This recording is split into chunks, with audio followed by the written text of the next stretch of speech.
তা জামিয়া রহমানিয়া ইসাল সাহেব আসবো নাকি? তো সবাই তো হাত তুললো না রে ভাই, তো কটা মানুষ যারা দাঁড়িয়ে আছে তারাও তো বলছে না। এটা আবার বলবে, এই মোবাইল দেখবে আর বলবে ওই শাহিন সিদ্দিকী না, ওর জামিয়া রহমানিয়াতে গিয়ে দাওয়াত চেয়ে নিয়েছে, ওর খাতা ভরে নে। আবার বলতে শুরু করেছে কি জানেন তো, ওর জলসা নেই, ওরই জন্য ও এখন ওদের পাল্লায় হাত দিয়েছে। আবার বলছে তাবিজ করেছে, মুফতি আব্দুল কাইম সাহেব তাবিজ করেছে বশ করবার। এই বেটা, আমি বশ করা তাবিজ নয়, আমি তোদের চটাবার তাবিজ করব।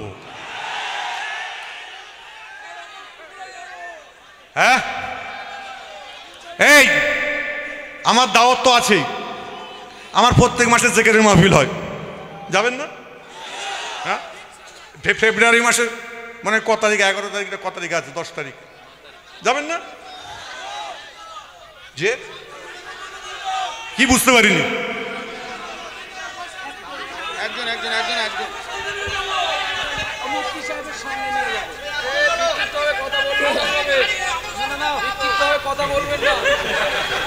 আওয়াজ বন্ধ করুন।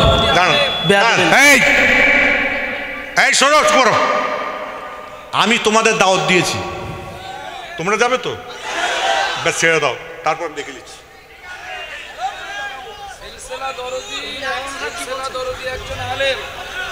সিলসিলা দরদি একজন আলেম লাইভ এসে বলছেন 12 তারিখের ফুরফুরার জিকিরের মজলিসের দাওয়াতটা পুরো ধোঁকা ছিল, এটা নিজেদের একটা ইমেজ বাড়ানোর জন্য। শোনেন, বলছে ফুরফুরা শরীফে যে 12ই জানুয়ারি জিকিরটা ছিল সেটা নাকি ছিল ধোঁকা। নওজুবিল্লাহ। হ্যাঁ, বন্ধ তারা করেনি, আল্লাহ করেনি। আল্লাহ পাক এমন একটা স্থান দিয়েছে, সেই স্থানে এসে আমি হাজির হয়ে গেছি। নারায়ে তাকবীর। এইখানে জিকিরটা হলো, কোনো কষ্ট হলো কারোর? সেজলা হুজুর কেউ স্মৃতির উদ্দেশ্যে হয়েছে, কারো কষ্ট হয়েছে? কেউ মনে ব্যথা পেয়েছেন? আরে এমনও তো লোক আছে, আমার দাদুকে আপনারা চিনতেন না কেউ,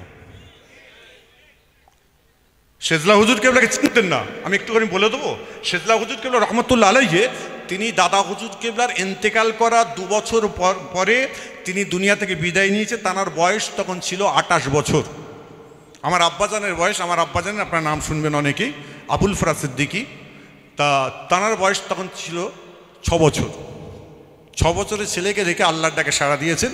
4 হুজুর পীর কেবলা রহমতুল্লাহ আলাইহি, দাদা হুজুর কেবল 4 সন্তান আমার আব্বাজানকে মানুষ করেছেন। ঠিক আছে, তা তিনি, তার নাম ছিল আবুল ফরাজ সিদ্দিকী। যারা প্রবীণ মানুষ আছেন, বয়োজ্যেষ্ঠ মানুষ আছেন, ওনারা চিনবেন, ওরা দেখেছেন। এবং বিশেষ করে আজকে এই জিকিরের মাহফিলটাকে নিয়ে যারা আজকে হৈ হৈ করছে, এরা জানে না এদের এলেম আছে কিনা আমি জানি না। এলমে বাতিনি জিনিসটাকে নিয়ে কেউ হৈ হৈ করে কি? ভাই ভুল বলছি আমি?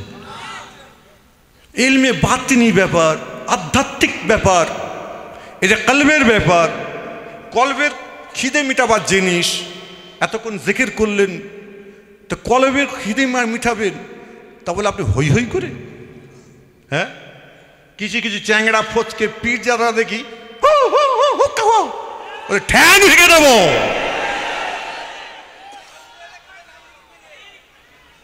ঠ্যাং ভেঙে দেবো। আবার বলছে মেজে হুজুর চলে গেছে, এখন পীর হতে হয়েছে। ওরে পাগল, আল্লাহ পাক বড় হুজুর কেবলা রহমতুল্লাহ আলাইহির মেজর সাহেবজাদা, তিনি তো তাকে পীর করেই দিয়ে গেছেন আল্লামা মুফতি আপনাকে কাইম সাহেব হুজুরকে। আবার কি, আমি তো সাক্ষী, আমিও বলে দিয়েছি, কোনো অসুবিধা নেই। কদিন আগে আম্মার সিদ্দিকী সাহেব ওয়াজ করতে করতে বলেছেন পীর হতে গেলে কোনো বংশ লাগে? হ্যাঁ, তার আমলেই যথেষ্ট। আকেলমান কে ইশারা কাফি। আর কিছু আছে? আর কিছু বলার আছে? হুজুর একটু প্রশ্ন আছে। বলো। হুজুর আপনার কাছে 3টি বিষয় একটু জানার আছে। 1 নম্বর হচ্ছে, অনেকেই বলেন অল ইন্ডিয়া সুন্নাতুল জামাতের ওলামায়ে কেরাম ও সমর্থকগণ ফুরফুরা শরীফের পীরজাদা হুজুরগণের প্রতি কোনো সম্মান প্রদর্শন করেন না। আপনি আমাদের জামিয়া, খাদিজা ও বঙ্গনেরে কয়েকবার এসেছেন, এখন এই বিষয়ে আপনি কি বলবেন? মাশাআল্লাহ, আমি প্রথম দিনে টাইম দিয়েছিলাম সকাল 7টা, তাই তো? আমি 7:25 আপনার এখানে ঢুকেছিলাম, 7:30 হবে, 7:30 দিকে ঢুকেছিলাম না? আমি যখন ঢুকলাম, আমি রাস্তা থেকে গাড়ি থেকে নেবে আমি যখন হেঁটে হেঁটে আসছি, আমাকে মাদ্রাসার ছাত্র এবং এলাকার মানুষ তারা ঘুম ছেড়ে দিয়ে ফজরের নামাজ পড়ে আমার জন্য অপেক্ষা করছিল কখন সাহিম সিদ্দিকী গাড়ি থেকে নেবে, আমরা তাকে আলিঙ্গন করে নেব। আমি যখন নেমেছি আমি নিজেই আপ্লুত, একদম তকবীরের ধ্বনি দিতে দিতে আমি যখন রাস্তা দিয়ে আসছি, এসে যখন আমাদের অফিসের দিকে গেলাম, আমার মুফতি সাহেব ভাইজান হুজুর তিনি এমন সময় আমাকে মোসাফা করলেন, আমি তাকে বুকে জড়িয়ে নিয়েছিলাম। শুনে রেখে দিন, আমাদের ফুরফুরা শরীফের এক ছেলে সে বলছে, ভাই আপনি যখন নেবে নেবে রাস্তাতে যাচ্ছিলেন, আপনাকে যে তকবীর দিয়েছে, যে ধ্বনি দিয়েছে, এমন সময় আপনি যখন মুফতি আব্দুল কাইম সাহেব হুজুরকে যখন আপনি হাতে মোসাফা করে বুকে জড়িয়ে নিয়েছেন, আমি ভাই কেঁদে ফেলেছি। আমি ফুরফুরা ছেলের কথা বলছি, ফুরফুরা শরীফের ছেলে। আমার গতকালকে এসে বলে গেল, গত পরশু দিন এসে আমাকে বলে গেছে, বলছে আমি কেঁদে ফেলেছি। বলছে আপনি কি ভালোবাসা দেখালেন। আবার বলছেন, বলছে আপনি যখন খাদিজায় গেছিলাম, আমি বাংলাদেশ থেকে আমি ডাইরেক্ট এসেছিলাম, এবং খাদিজার আপনাকে ছুটি ছিল মনে হয় 14-15 তারিখ করে ছুটি দেওয়াতে একটা ডেট ছিল, আমার জন্য 2 দিন পিছিয়ে দিয়েছে ফেসবুকে দিয়ে, এবং মেয়েরা পড়ে খাদিজায়, মহিলাদের জন্য মহিলাদের ছুটি দেয়নি। তারপরও তাদের আবেগ, তাদের ভালোবাসা, তাদের মোহাব্বত, আমি রজব আলী ভাইকে একইভাবে, আমার মতিন ভাই ওখানে ছিলেন, মতিন ভাইকে আমি একইভাবে জড়িয়ে নিয়েছি। এটা খারাপ না ভালো? আরে জোরে বলুন। আমি কোনো জায়গা থেকে এক জাররা পরিমাণ বেইজ্জতি করার কোনো রকম কিছু পাইনি। প্রত্যেকটা জিনিস ইজ্জত সম্মানের সঙ্গে পাবো। যারা এ কথাগুলো বলছে, যারা লটাচ্ছে, যারা লুটছে, তারা নিজেরা সেই ভালোবাসার মানুষ তৈরি হতে পারেনি, তার জন্য কেউ মহব্বত করেনি। আর আছে দ্বিতীয় বিষয় হচ্ছে, অনেকেই বলছেন যে এদের মানে অল ইন্ডিয়া সুন্নাতুল জামাত সংগঠন এবং তাদের সমর্থকদের আদেও ফুরফুরা শরীফে যাওয়ার ইচ্ছা ছিল না, এরা পীরজাদা শাহিম সিদ্দিকী সাহেবকে ফাঁসিয়েছে। এ বিষয়ে আপনি কি বলবেন? নওজুবিল্লাহ, আমাকে এরা কেউ ফাঁসায়নি, আমাকে কেউ ফাঁসায়নি। আমাকে যদি ফাঁসাতো আজকে আমি এখানে আসতাম? জোরে বলো ভাই, এটা হাতটা নেড়ে উচ্চ আওয়াজে বলো। এই আমাকে যদি অল ইন্ডিয়া সুন্নাতুল জামাত যদি ফাঁসাতো, আচ্ছা নামটা বলে দিচ্ছি, মুফতি আব্দুল কাইম সাহেব হুজুর, ইনি যদি আমাকে ফাঁসাতো, আমি এখানে এসে সন্ধ্যা থেকে এসে এই জায়গায় বসে থাকতে পারতাম? হ্যাঁ, যদি আব্দুল কাইম সাহেব হুজুরের কাছে ওই ভালোবাসা যদি না থাকতো, আমি আসতাম? স্টেজে আসতাম না। এরা কেউ ফাঁসায়নি। আল্লাহ যেটা করেন ভালোর জন্য করেন, ঠিক আছে? স্থান, কাল, পাত্র অনুযায়ী মাসলা হয়, মাসলার হাল করতে হয়। স্থান, কাল, পাত্র, যারা আলেম ওলামারা আছেন তারা অবশ্যই বুঝতে পারছেন। আর কিছু আছে? জি হুজুর, নেক্সট হচ্ছে, আপনার দরবারে জিকিরের মজলিসে আমাদেরকে দাওয়াত করে আপনি দাওয়াত ক্যান্সেল করলেন, নাকি অল ইন্ডিয়া সুন্নাতুল জামাতের ওলামায়ে কেরাম যেতে চাননি? এই বিষয়টা আপনি খোলাসা করুন। নাউজুবিল্লাহ, অল ইন্ডিয়া সুন্নাতুল জামাতের ওলামারা তো অবশ্যই যাওয়ার জন্য রেডি। এই ইউটিউবার ভাইরা, কত হাজার গাড়ি হয়েছিল? 2000-এর ওপরে গাড়ি পীরজাদা শাহিম সিদ্দিকীর আহ্বানে জিকিরের মাহফিলে যাওয়ার জন্য। হ্যাঁ, 3400, 3400 গাড়ি যাওয়ার জন্য রেডি। 2 পরগনা, উত্তর 24 পরগনা, দক্ষিণ 24 পরগনা থেকে 3400 গাড়ি যাওয়ার জন্য রেডি। এবং আমি প্রশাসনকে আমি জানিয়ে দিয়েছিলাম যে আমার জিকিরের মাহফিলে বহু মানুষ এবারে আসছেন, মানুষের ঢল নেমেছে, মানুষের ঢল নামবে। আপনি আমার গাড়িগুলো পার্কিং করার জন্য সিভিক থেকে শুরু করে পুলিশ থেকে শুরু করে আপনার কাছে আমি দিয়ে দিলাম, কাগজ দিলাম, এই কাগজ অনুযায়ী আপনি কাজ করুন। রাত্রির 12টা 45 মিনিটে আমাকে বলছেন যে না, এত মানুষকে আনা যাবে না। তারপরে অনেক কিছু কথা বলেছে, আমি আর ভাই ক্যামেরা বলবো না, সেগুলোকে আমি চুপিয়ে রেখেছি, বুকের মধ্যে বেঁধে রেখেছি। আপনারা আমার জন্য দোয়া করবেন, আমি যেন আপনাদের জিকিরের মাহফিলে আপনাদের সবাইকে যেন নিয়ে যেতে পারি।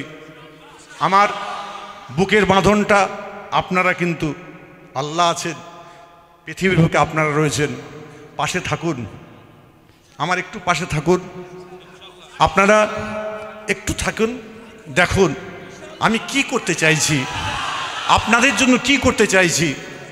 ইনশাল্লাহ আপনারা যদি আমার পাশে থাকেন এবং আপনারা যেখানে আমাকে ডাকবেন, আমার মুফতি সাহেব ভাই যেখানে ডাকবেন, এবং অল ইন্ডিয়া সুন্নতুল জামাত যেখানে ডাকবে, বঙ্গনূর পত্রিকা যেখানে ডাকবে, আমি শাহিম সিদ্দিকী আমার কাজ থাকলেও আমি 2 মিনিট না 10 মিনিটের জন্য হাজির হব ইনশাল্লাহ। আপনারা মন থেকে, অন্তর থেকে ফুরফুরা শরীফকে মেনে চলেন, মেনে চলবেন। কারোর কথাতে, কারোর এতে আপনারা খবরদার হাত নাড়বেন না, হুড়োহুড়ি করবেন না। এখন হয়ে গেছে কি জানেন তো, এই ইউটিউবার হয়ে গেছে। ইউটিউবার আমি বললেই মনে করছে আমার সবাই জেনে গেল, কীটা বলে ফেললাম, যে কতটা ক্ষতি হচ্ছে মুজাদ্দের জামান দাদা হুজুর কেবলা রহমতুল্লাহ আলাইহির সিলসিলার, সেটা তো কেউ জানে না। এখানে তবলিগরা, আমরা তবলিগ করি, আমার দাদা হুজুর বিরোধী তারা নয়। দেওবন্দিরা দাদা হুজুর 5 হুজুরের বিরোধী নয়। আপনার বেরেলিরা মুজাদ্দের জামান দাদা হুজুরকে 5 হুজুরকে বিরোধী নয়, আমাদের বিরোধী। আমরা হই হই করি, আমরা রই রই করি, কাছে গলায় টেনে নিয়ে ঘুরি, একে নিয়ে ঘুরছি, ওকে নিয়ে ঘুরছি, হই হই করছি, আর মনে মনে করছে আমি কিনা বড় হয়ে গেছি। আর কি প্রশ্ন আছে? হুজুর, এটা শ্রোতাদের পক্ষ থেকে প্রশ্নটি এসছে, এক্ষুনি এসছে যেটা, এবং এটা অনেকের জানার ইচ্ছা। হুজুর আপনাদের হুজুর অনেকেই প্রশ্ন করছেন যে আপনি এবং আসিম বিল্লাহ সিদ্দিকী সাহেব আপনাদের দুজনকে অল ইন্ডিয়া সুন্নাতুল জামাত সংগঠন টাকা দিয়ে কিনে নিয়েছে, এই বিষয়টা আপনি কি বলবেন? কোটি টাকা দিয়েছে হয়েছে উত্তর 1 কোটি।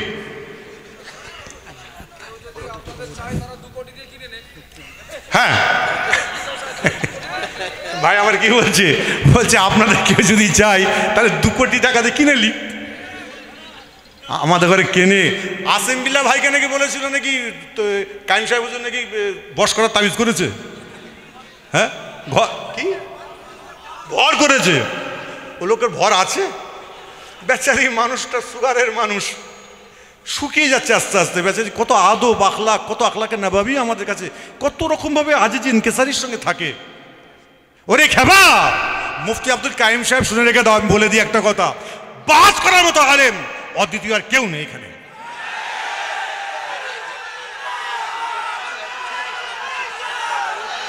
সারা উত্তর 24 পরগনা, দক্ষিণ 24 পরগনা এবং আপনার হুগলি হাওড়াতে এইরকম মোবাহিস আলেম অদ্বিতীয় দুটো নেই বলে দিলাম আপনাদের। আপনারা মুফতি আব্দুল কাইম সাহেবের জন্য দোয়া চান, আল্লাহ তার হায়াতকে দারাজ করুক, তার কিসমতকে বড় করুক, তার নসিবকে বড় করুক। এখনো পর্যন্ত রাত্রে দিন রাত এক করে ছেলেদের ঘরে পড়াচ্ছে, রাত্রে মানুষকে হেদায়েত করছে, খেদমতে খালক তাহফুজের দিন মুফতি সাহেবের কাছ থেকে পেয়েছি। আমারও বসার দরকার আছে তানার সঙ্গে কিতাব নিয়ে,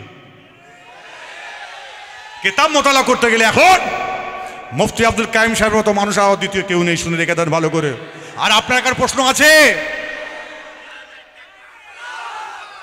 না বল, আর কিছু প্রশ্ন আছে আপনাদের? আর কিছু জানতে চান? আর কিছু জানতে চান? যখনই কিছু মনে হবে একটা কথা বলে দিই, শুক্রবারে আমি ফুরফুরা শরীফে থাকি, গাড়ি নিয়ে চলে যাবেন। কি বোঝা গেল? গাড়ি নিয়ে যাবেন, সেখানে যাবেন, জুম্মার নামাজ একসঙ্গে আদায় করব, ডাল ভাত একসঙ্গে খাবো, চিন্তা করতে হবে না। কষ্ট হচ্ছে? দাওয়াত দিয়ে গেলাম প্রত্যেক শুক্রবারে যাওয়ার জন্য, রবিবারে যাওয়ার জন্য। আর আমি আগামীকালকেই কারি হেদায়তুল্লাহ সাহেব বাংলাদেশে প্রোগ্রাম রয়েছে, আমারও প্রোগ্রাম রয়েছে, আমরা ভোরেই কিন্তু বর্ডার ক্রস করে যাব। 4 দিনের প্রোগ্রামে যাব। 16 তারিখে আমি আসব আপনার কি বলে কাটিহাট, হোরায় কি হেরা মিশন কি আছে একটা, আল হেরা মিশন, ওখানে আমি আপনার 16-17 তারিখে এসে আমি প্রোগ্রাম করবো ইনশাল্লাহ। তারপরে আমি আবার 18 তারিখে আহমেদাবাদ, 21 তারিখ দিনে ফিরব, রাত্রিরে হাওড়া জেলা জলসা করে সকাল 7:30 ফ্লাইটে আমি আবার গুয়াহাটি চলে যাব 2 দিনের জন্য। এইরকম থাকবো। যদি কারোর আমার সঙ্গে যোগাযোগ করতে মন চাই, আপনার নাম্বার তো সকলে জানেন, আর হোয়াটসঅ্যাপের নম্বরে আমি বাংলাদেশে আমাকে পাবেন, কোনো রকম কোনো অসুবিধা নেই। যে কোনো প্রবলেমে পড়বেন, কোনো অসুবিধায় পড়বেন, কোনো সংক্রান্ত, মুফতি সাহেব হুজুর আছেন, তার সঙ্গে বসবেন। এবং মুফতি সাহেব হুজুর যদি আমাকে মনে করেন যে শাহিম ভাইকে এখানে দরকার আছে, প্রয়োজন আছে, অবশ্যই বলবে, আমি অবশ্যই আসবো। আপনাদের কি আপনাদের প্রত্যেকের মনের আশা যেন মিটে, আপনাদের বুক ভরে যেন থাকতে পারি, এই দোয়াটুকু করবেন। এখন আমি সমাপ্তি করব। ভাই দুটো কথা বলবেন। তুমি ছেলে তো? বড় ভাই না, ছেলে। ছেলে তো তুমি? আরে বাবা, আমার তাহলে বেটা হলো। হ্যাঁ, ইয়েস, আমি আপনার ছেলের কথাই বলছি। হ্যাঁ, কি নাম? আবু সাইদ। বলো নাম মুফতি, তাই তো? হাফেজ মুফতি আবু সাইদ। কি বলছেন বলুন। বলছি মানে মানুষের আবেগ এটা দেখেছেন, দান এখনো দিতে চাইছিল, তো একজন ওয়াদা করেছেন যত ডাল লাগবে ইসালে সবে সব দেবেন। তো তিনি মানে আনন্দে আপনার হাতে এই 70,000 টাকা তুলে দিচ্ছেন ওই ডাল বাবদ, এর পরেও লাগলে হুজুরের হাতে দেবেন। এটা সিলসিলার প্রতিষ্ঠানের প্রতি মানুষের দান আপনার হাতে দিতে চেয়েছেন। এর পরের ঘোষণা একটুখানি, যদি কারোর এখনও সদিচ্ছা থাকে, মুফতি সাহেব হুজুর নিতে পারেননি, যদি হুজুর কেবলার হাতে কেউ দিতে চান উনি এখনও নেবেন, যদি কেউ দিতে চান। এটা একটা ঘোষণা। সর্বশেষ এখানকার বিল কুপন আপনারা নেবেন এবং সদস্য ওই যে চিঠিটা ওইগুলো আপনারা নিয়ে তবে ঘরে ফিরবেন। যদি হুজুর কেবলার হাতে কেউ এখনও দিতে চান উনি নেবেন, এটা আপনাদের কাছে ঘোষণা রইল।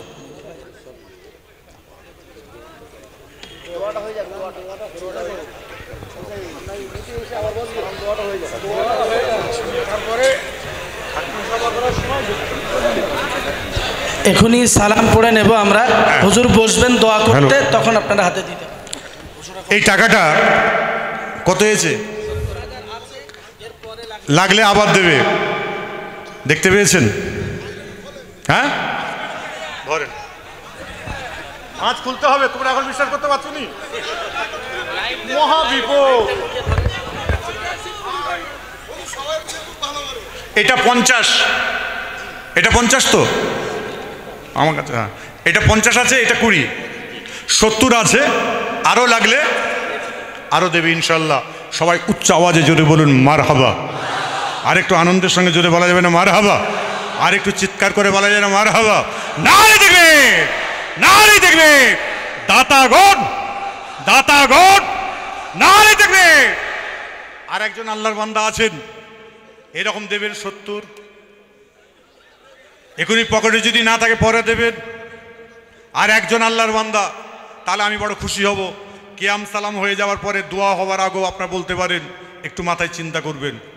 এখন আমি সর্বশেষ কথা আরও একজন বলতে চাইছেন যে এখানে জিকিরের মজলিসটা কেন হলো, এটা আপনার মুখ থেকে শুনতে চাই, যে আমরা বললে হয়তো বিশ্বাস হবে না, আপনি একটু ক্লিয়ার করুন। এখানে জিকিরের মাহফিলটা হলো, আমার ওখানে যখন নিষেধাজ্ঞা আসলো সেই সময় রাত 12টা 45 মিনিট, 12টা সাড়ে 12টা হবে কি, তখন রজব আলী ভাই মুফতি সাহেব হুজুরকে থানা থেকে ডাইরেক্ট নিষেধ করেছেন। ভালো করে শুনবেন, থানা থেকে বলছে আপনারা আসবেন না।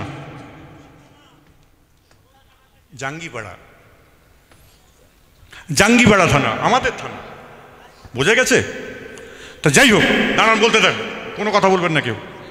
তারপরে আমরা সবাই খুব ভেঙে পড়লাম যে কিভাবে কি করা যায়। তখন দেখলাম আইনকে কি হাতে তুলে নিয়ে যাবে? আপনারা কি আইন হাতে তুলবেন? কেউ তুলতে চাইছেন? আমরা আইনকে হাতে তুলি নাই। আমরা সারাত্রিরভাবে ভেবে আইনের আওতায় থেকে আমার ওই জিকিরের মাহফিলটা স্থগিত করে দিয়েছি।